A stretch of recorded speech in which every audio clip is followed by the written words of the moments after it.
My name's Ed. I'm going to be talking about what being a principled creative means to me. I think this talk is going to go a little against the grain of every other talk that's happening at this conference. So sorry or thank you. So a quick intro. In order for you to understand the message of this talk, or not, I guess let's see how well I do. You kind of have to know a bit about me, the messenger, who I am.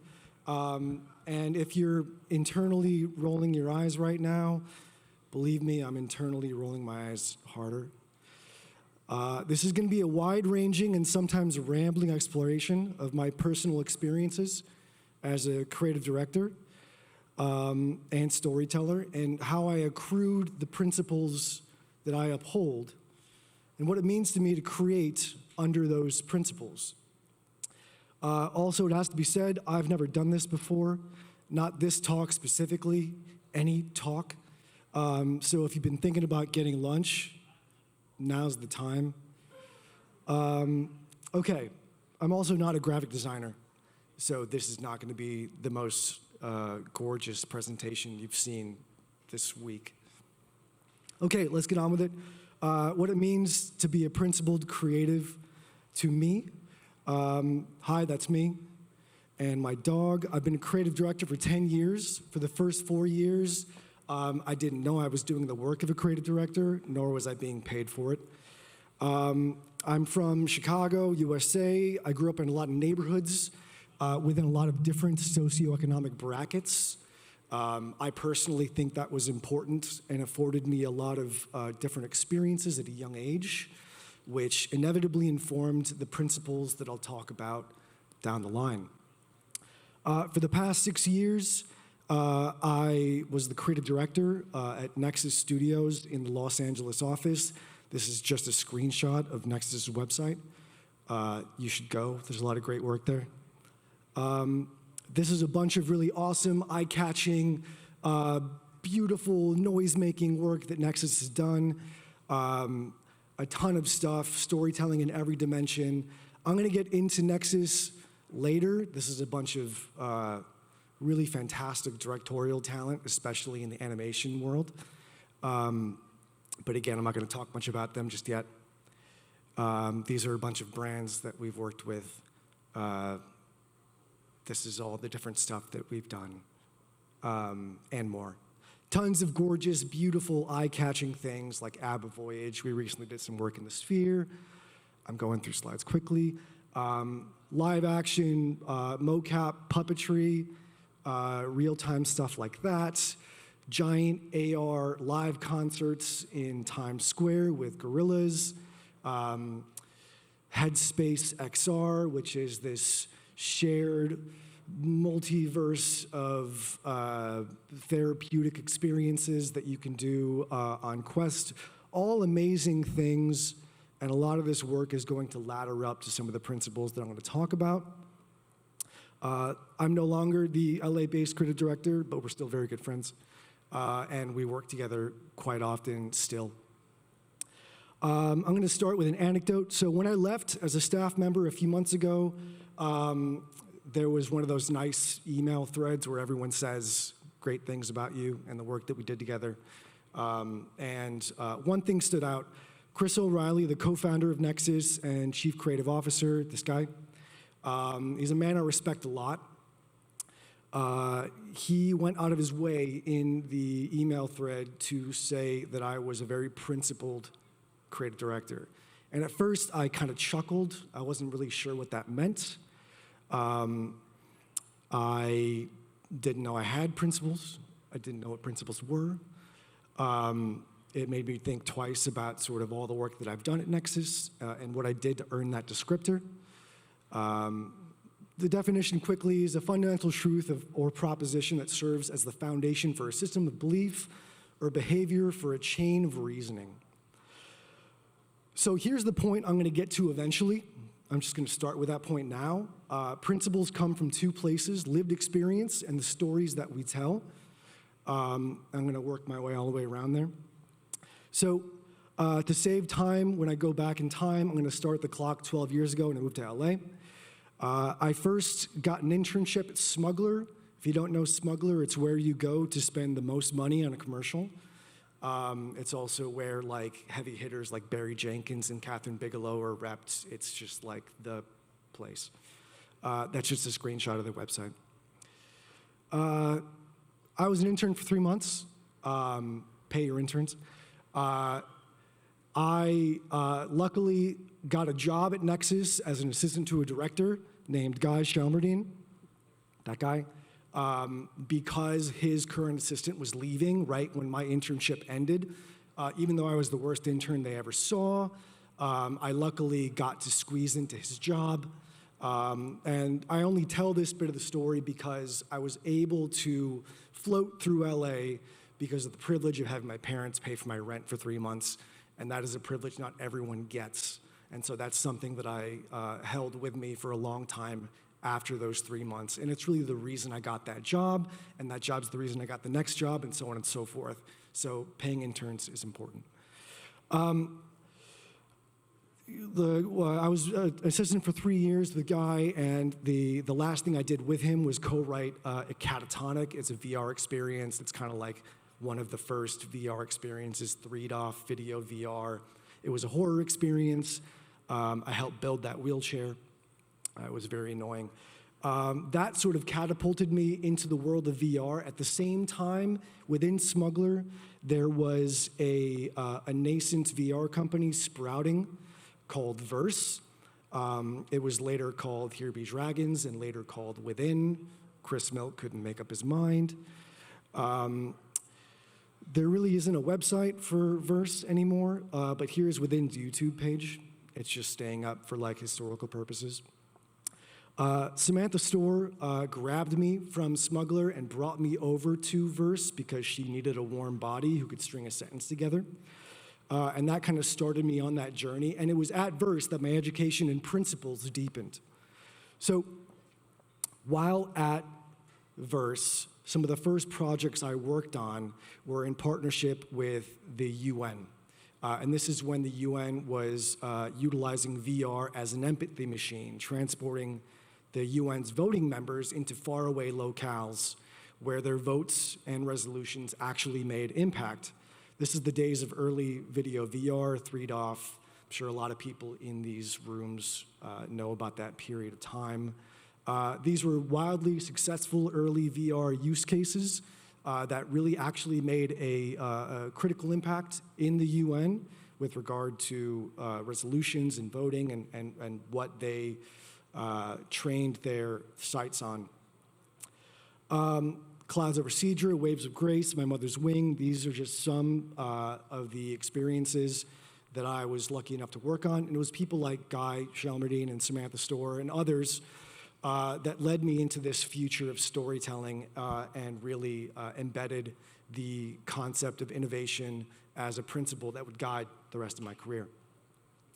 That whole string of work culminated in my working with Catherine Bigelow and her many Oscars on an experience called The Protectors, which followed a collection of rangers in the Democratic Republic of Congo as they went hunting for elephant poachers. So I was sent to the Congo for 2 weeks to embed with the rangers. This was an experience that premiered at Tribeca with a talk between Catherine Bigelow and Hillary Clinton about using VR to shine a light on the people who were doing real work on the ground to curb elephant poaching. These are some of the pictures I took while I was there. That's an elephant. These are some of the rangers that I met when I was there. These men and women have holes in their uniforms. Their AK-47s were rusted over relics from the Cold War. I was in Garamba in the south, in the north for a week, and Virunga in the south for a week. And that's where I really saw principles in action. You know, they're doing this because they love and respect these animals for ecological balance, to preserve this sort of ecology of the DRC. And they were doing it for an endangered species. These elephants, by the way, were being hunted largely by former farmers whose crops stopped yielding after years-long droughts triggered by global warming, which I'm going to talk a whole lot more about. So because of our warming planet, farmers became elephant poachers, and I helped document the people standing in their way. These are some more shots that I took while I was there. This is how a lot of these rangers sleep, right next to critters that science hasn't named yet, quite poisonous. It was here that I met all these people and I saw sort of the ramifications of what they were doing. A fun fact about elephant poachers in the DRC, they burn the forests in order to contain the rangers and stop the rangers from actually stopping their poaching. This is my friend Rob walking through some fire, looking really cool. That was me and my friend Rob in a helicopter that I jumped out of 3 feet and sprained my ankle. So the culmination of my time at Nexus, at Here Be Dragons, was with a project called Dispatch. This was my first chance to write and direct and create something of my own and not work on somebody else's project. Dispatch is about a police dispatcher yearning to help people beyond his limited capacity as a phone operator. He begins inserting himself in dangerous overnight crime sprees. Ultimately, the danger comes to his doorstep. This was our first sixed-off game engine project, and I wanted it to feel as cinematic as possible. A lot of the narrative VR that I was experiencing back then lacked tension and propulsion and conflict and character. So I wanted to inject those cinematic story elements into this new medium, and that became my guiding principle, how to bring cinema into VR, that language. I was guided by the desire to help define that new alphabet that would make up the language of this nascent medium. So Dispatch was my attempt at honoring my roots in cinematic rectilinear storytelling and to translate those stories, storytelling principles, to VR. And people liked it. I got a cool Sundance jacket. So that experience kind of brought me to Nexus Studios. What informed my journey into Nexus was the principles that I accrued through all those steps along my journey, which led me to Nexus. Again, I'm not a graphic designer. Tons of principled work I found at Nexus that they had been doing since before I got there, and work that was continuing alongside my own journey inside Nexus.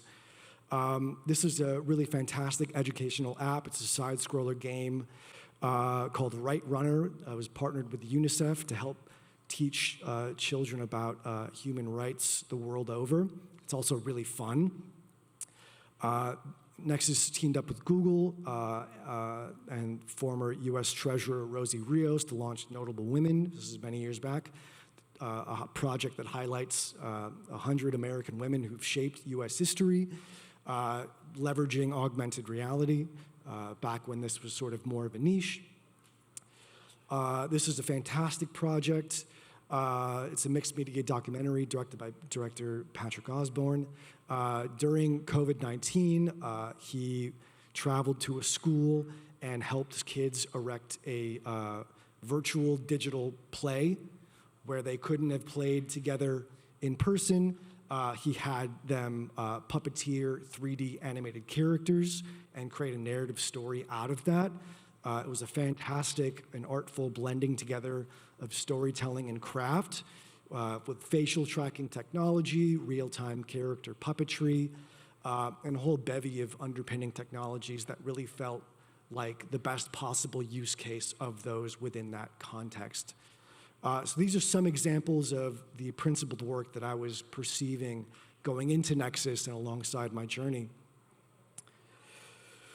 So while I was there, the twin principles that guided much of my work at Nexus, a story or experience must have intrinsic value for the audience and for the brand, and also innovation must add to art, culture, and the human experience of technology. Those were the standards that we held ourselves to with every new project. Some of the highlights which shaped and required my principles, this is a sort of incomplete list. The first thing I got to work on was a Childish Gambino Playmoji that challenged us to sort of enhance his vibe and presence without compromising his spirit. That's me motion capture directing as best I could, Donald Glover. Next up, working 6 months with the Disney and Marvel team, trying to get the storytelling language of augmented reality right, literally in a room in a basement in a Disney lot, talking with producers and creative types, trying to figure out what the medium could offer us in terms of storytelling. How do we create stories in AR without compromising storytelling quality and the verve of cinematic storytelling? And then a lot of the work I've been doing recently is transitioning to sports. So it's how do we give fans a meaningful augmentation to their sports experience without compromising attention? How do we turn real-time sports data into meaningful entertainment? And more. And I'm going to wrap up with a case study of a more recent Nexus project. But in typical me fashion, I'm going to circuitously work my way around to it. It'll take a while. Sorry. So I just mostly talked about accruing principles throughout life experiences spread over a very small career. Next up, I want to briefly discuss principled thematics. So principled thematics are principles embedded within the stories that we tell. When people talk about writing or stories, they often talk about the visible ink, really flashy stuff like dialogue and setting and action, things they can see. But there's often something happening underneath all that, which an author named Brian McDonald dubbed the invisible ink. That's Brian McDonald. Invisible Ink is a book on screenwriting and story structure, and it greatly shaped my understanding of story, my principles, and my sense of responsibility as a writer. Brian doesn't call themes themes. He uses a different word because of his time in maquettes and puppetry and practical effects. He calls them the armature. He also calls them survival information. So the word armature comes from puppetry. Without that metal skeleton inside of a puppet, all the clay would collapse. That sort of is what a theme is supposed to do in a story. That's sort of what he posits. In his book, Brian talks about the world's oldest stories containing survival information. Aboriginal tribes in Australia who use songs and stories in case they get lost. So the songs literally contain information like a map. In Africa, stories were told of black slave catchers who helped the English capture Africans and sell them into slavery. These slave catchers would celebrate with the English, get drunk on rum, pass out, and wake up the next day in the belly of a slave ship, chained next to the very people they helped enslave. This cautionary tale teaches the listener that there is a price to be paid for betrayal. The story of King Midas teaches us that some things are more important than money. If you want people to stand up to power, no matter what the odds, you tell them the story of David and Goliath. So Brian calls these and other stories a map for living. To me, they are principles. So how I've applied principled themes to my own work. What am I actually trying to say? So with Dispatch, what I was trying to say was to save people from danger, you must put yourself in harm's way, or put another way. If you want to affect change, you've got to have skin in the game. Or tying your self-worth to accomplishment can lead to your downfall. A few years back, I made a short documentary about my dad. My dad was born and raised in East LA, grew up in and out of gangs and a very troubled household, went to prison for many years, broke out of prison many times, found seminary school and has multiple master's degrees and is a very intelligent man. And late in life was stricken with spinocerebellar ataxia type 2. It's a neurological disease that I also suffer from, but I'm pre-symptomatic mostly. His story was the centerpiece of a documentary I made called Violator, where I tried to better understand his condition and his outlook and the journey of his life and extract some kind of principle or meaning from that journey. So applying my principled themes to my own work, what was I trying to say with Violator? The thing that I extracted from that, through every stage of his life, he had to survive. If he wanted to survive, he had to adapt. And so that was a principle that I've taken with me into my life. Whenever I want to get through something, I know that I have to change in order to get past it. The Blue Sleep is a script that I wrote a couple years back that was shortlisted for the NRDC Climate Fellowship. Some of you might know what the Blacklist is. And the meaning behind that script and a lot of the work that I do in the environmental and climate change avenue is, the theme for this at least, was individualism is the death of humanity. The point that I'm trying to say here is that everything that you do needs to be imbued with that armature. Otherwise, the entire thing is going to fall apart. Tesla was a short film that I made a couple years back. It is about a man unwittingly installing a dangerous software update into his car, turning his Tesla into an autonomous battering ram, which targets and runs over passersby who have outsized carbon footprints. You can guess what my politics are. I guess by now you can also tell how I feel about Elon Musk. Tesla focused not only on climate change and the role that we all play within it, but also AI.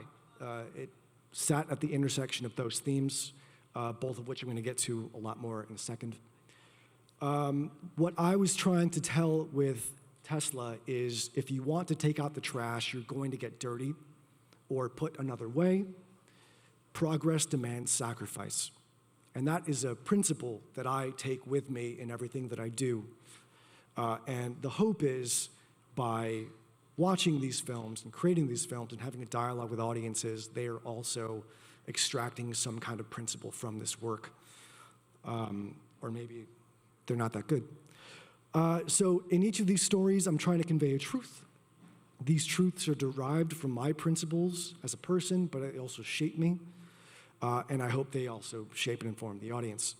So I'm going to linger on Tesla for a moment because it not only focuses on climate change, but also AI. And that's going to be the next stretch of this talk, and also the one that maybe is at odds the most with this conference. AI offers us huge benefits at a steep cost. I asked AI to tell me what it's good at. Obviously, in the realms of science and medicine, AI has already revolutionized our pursuit to better the human condition. And in my specific area of interest, brain research, AI has helped us understand the brain more and diagnose and treat brain diseases. So for that, I'm eternally grateful and excited. But there is a cost. And this cost is something that a lot of us are aware of. Some of us try and shy away from. My principles don't let me do that. Obviously, AI has a huge climate impact. At some estimates, any ChatGPT prompt, like a 100-word email, is akin to pouring out a bottle of water. Now, if you scale that up, you can kind of imagine where I'm going. It's likely only going to get worse, at least for the near future, with a scale that is quite unimaginable and incomprehensible. So I'm not going to get too into this because this conversation is happening a lot and everywhere and loudly, often by people smarter than me. The only thing I can do right now is speak to my own personal stances informed by my principles. And I just want to say I'm not passing judgment. This is how I do and don't use AI. In my role as a creative director, I used Midjourney a ton, like a ton. I know a lot of great creative directors who do actively use it. For me, it became a little too costly, and I'll get into that cost in a moment. This is a personal choice that I've made. I use ChatGPT moderately. I did a lot more. Without ChatGPT, I likely would not have been able to navigate my dad's myriad federal and state benefits such as Medi-Cal, SSDI, disability, all of these things. He can't work. He hasn't worked in over 20 years. The nebulous state of our healthcare system prohibits a clear understanding of how these things work. And I found a lot of solace and hope through ChatGPT, better understanding these nebulous webs of information. And he likely wouldn't have the benefits he does now if it wasn't for engaging with AI in that way. My principles define my own personal usage, and those principles are, again, I'm not passing judgment, weigh the environmental cost. So for me, ChatGPT has a much smaller environmental cost than something like Midjourney or other generative video AI services. Withhold from using AI trained on artists' works without their permission or compensation. Again, that's my line. That's where I draw a line in the sand. And last but not least, do not deploy AI tools in place of human artists when time and budget allow.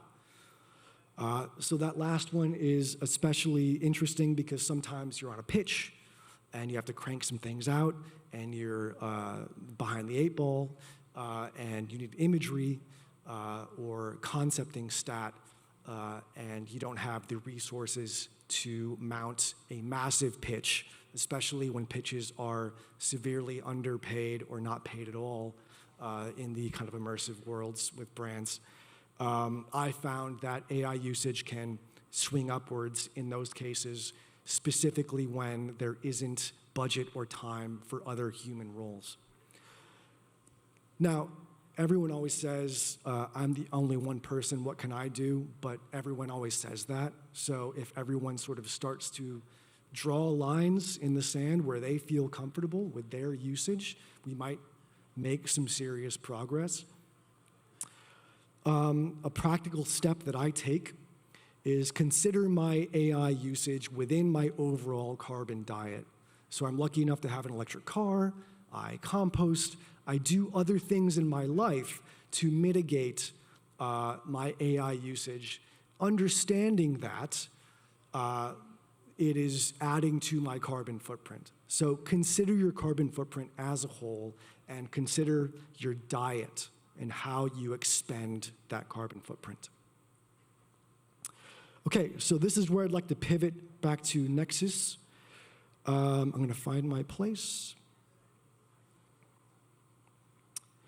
Okay, back when I was at Nexus a couple years ago, during the NFT craze of a couple years ago, I and a few others were appointed to a small internal group dubbed, again, I'm not passing judgment for those who've partaken in the NFT craze, the NFT Task Force, which was an internal body inside of Nexus, whereby technologists and creatives and producers got together and talked about the ethics of using NFTs, of creating NFTs, of making money off NFTs.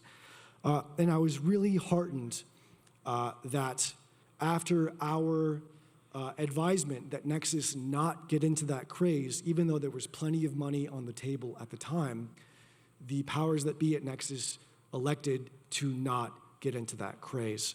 To me, that was a principled stance. And that was something that I found parity with and hope within. So in summary, as a creative, principles can be reflected in two ways: imbuing your stories and your work with truths that you adhere to, and also making personal choices in real life that reflect your values and beliefs. That's what I've tried to do, and it's a journey that I'm still on. So Nexus Studios and my Piddly career is proof positive that you can be creative because of standing on your principles. And this is where I want to end. By the way, thanks, Chris, for calling me principled and having me research and interrogate what that meant to me. I'm going to pivot now to a recent Nexus project that I didn't have much to do with, called Adoptable.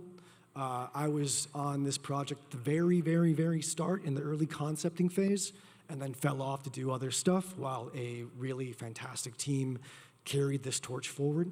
So the basic premise here of what this project is and was it used AI to transform dog adoption. So using AI,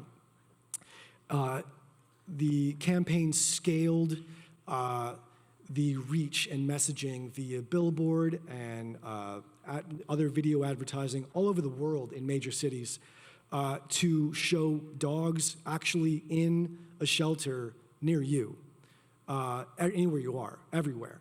And this led to a massive spike in inquiries by people wanting to adopt these dogs that they saw on these billboards, dogs that they could have. It wasn't just a sort of anonymous dog pet on a billboard at a rescue shelter. It was a dog near you. And that proximity, powered by technology like AI, saved pet lives. I'm going to read from this a little bit.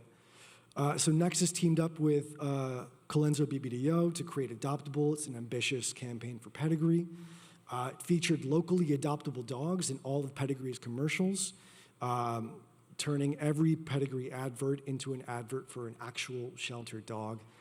It was an amazing opportunity to use bleeding-edge technology for good. This is from Vegard, the tech director in the London office, an absolute wizard and a very kind heart.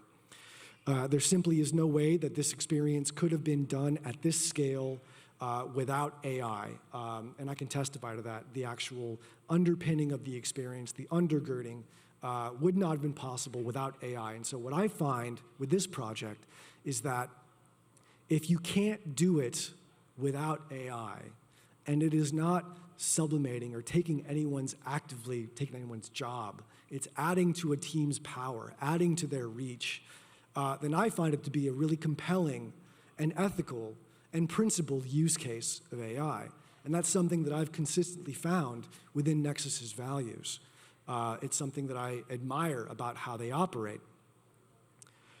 This is just a glimpse at some of the underpinning work they did. Again, this was a whole team of technicians in the London office, sort of expanding their reach to the globe by utilizing these technologies, brand new, cutting-edge resources, which, again, are constantly being investigated by Nexus technicians every year, every new piece of technology. It won a bunch of awards. During the judging for the Cannes Outdoor Lions, the jury president said, "We live in a post-purpose world. For me, a post-purpose era is when we don't jump on things that are fashionable. It is possible for brands to be purposeful in their work at the same time as selling." And to me, that is, to use upon the sort of nexus of art, culture, storytelling, technology, and especially principles. The final thoughts in this project are, this project was very special for a number of reasons. There are obviously gigantic tech challenges that were interesting and big and unknown. However, the biggest driver was definitely the ambition to do something good for shelter dogs.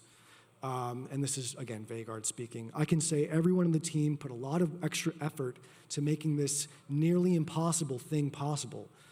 It's a great use for AI, and he and I and the whole Nexus team are very proud of the results.